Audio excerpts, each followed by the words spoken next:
আব্বা তুমি এখানে কোদাল মারিচ্ছাও, আমি তোমাকে সারা এলাকা সোদা খুঁজি বেড়াচ্ছি, খুঁজি পাচ্ছি না। কে বাজান তুমি আমার খুঁজে বেড়াচ্ছ কে?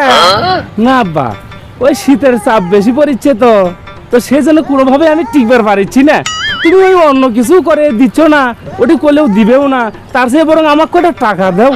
আমার খুব টাকা দরকার, আমি ওই জিমে ভর্তি হবা না। জিমে ভর্তি হলে পরি আমার দেহটাও একটু মোটা সোটা হবে না, তারপরে আমার শীতও করবে না নে, একটু গরমের মধ্যে থাকবো। এটা ভালো বুদ্ধি না আব্বা। বাজান কথা তো একবারে তুমি বন্ধ করছো না, কিন্তু বাজান এই মুহূর্তে তো আমার কাছে কোনো টাকা পয়সা নাই।